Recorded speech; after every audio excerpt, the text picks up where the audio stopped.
ఒక్కసారి కొమ్మూరి గోల్డ్ కి కాల్ చేయండి. తాకట్లో ఉన్న మీ బంగారాన్ని విడిపించి మార్కెట్ ప్రైస్ కి వాళ్ళు కొనుక్కుని మిగతా డబ్బులు మీకు ఇచ్చేస్తారు. హాయ్, వెల్కమ్ టు మనం టీవీ. అంతర్జాతీయంగా నెలకొన్న యుద్ధ పరిణామాలు ఆధ్యాత్మిక రాజధాని తిరుపతిపై ఊహించని రీతిలో ప్రభావం చూపుతున్నాయి. యుద్ధం కారణంగా ఏర్పడిన ఇంధన సంక్షోభం భవిష్యత్తులో గృహ వినియోగదారులకు ఇబ్బందిగా మారుతుందనే ఉద్దేశంతో నగరంలోని ప్రధాన గ్యాస్ కంపెనీలు కఠినమైన నిర్ణయం తీసుకున్నాయి. రేపటి నుంచి తిరుపతిపై నగర వ్యాప్తంగా 19.5 కేజీల కమర్షియల్ సిలిండర్ల సరఫరాలు నిలిపివేయాలని కూడా ప్రభుత్వ ప్రైవేటు గ్యాస్ కంపెనీలు సంయుక్తంగా నిశ్చయించుకున్నాయి.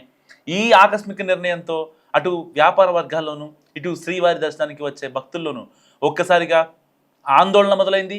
గృహ వినియోగదారులకు గ్యాస్ కొరత రాకుండా చూడటం కోసం కమర్షియల్ కోటాను నియంత్రించడమే ఈ నిర్ణయం వెనుక ఉన్న ప్రధాన ఉద్దేశమని కంపెనీ ప్రజలు చెప్తున్న పరిస్థితి. సో తిరుపతి నగరం ప్రధానంగా పర్యాటక ఆధ్యాత్మిక రంగంపై ఆధారపడి ఉంటుంది. నగరంలో చిన్నపాటి తోపుడు బండ నుంచి మొదలుకొని ప్రతిష్టాత్మకమైన 5 స్టార్ హోటల్స్ వరకు సుమారు 3,000 రూపాయలకు పైగా ఆహార విక్రయ కేంద్రాలు ఉన్నాయి. సో ఈ హోటళ్లన్నీ కలిపి నెలకు సుమారు 40,000కు పైగా కమర్షియల్ సిలిండర్లను వినియోగిస్తుంటాయి. ఇప్పుడు ఒకేసారి సరఫరా నిలిచిపోవడంతో నిత్యం వేలాదిగా తరలివచ్చే భక్తులకు భోజన వస్తువులు కల్పించడం హోటల్ యజమానులకు పెద్ద సవాల్గా మారింది.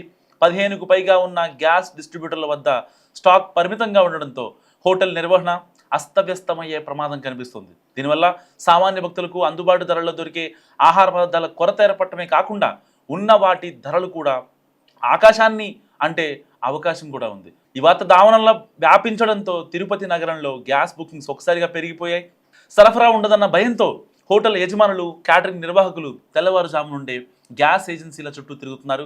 తమ వద్ద ఉన్న ఖాళీ సిలిండర్లను నింపుకోవడానికి, ఉన్న స్టాక్ను దక్కించుకోవడానికి తీవ్రంగా ప్రయత్నిస్తున్నారు. మరోవైపు ప్రైవేట్ గ్యాస్ కంపెనీలు కూడా ప్రభుత్వ సంస్థల బాటలోనే పయనిస్తుండడంతో చాలా ఇబ్బందికర సిచ్యువేషన్ ఫేస్ చేస్తున్నారు. ప్రత్యామ్నాయ మార్గాలు కూడా మూసుకుపోయాయి. యుద్ధం ప్రభావం ఇక్కడితోనే ఆగుతుందా, లేక మున్ముందు సామాన్యులు వంటగదిపై కూడా భారంగా మారుతుందన్న సందేహాలు చాలామందిలో వ్యక్తమవుతున్నాయి. సో పరిస్థితిని గమనిస్తున్న స్థానికులు, భక్తులు ప్రభుత్వం వెంటనే జోక్యం చేసుకొని పవిత్ర పుణ్యక్షేత్రంలో ఇటువంటి ఇబ్బందులు తలెత్తకుండా చూడాలని కోరుతున్నారు.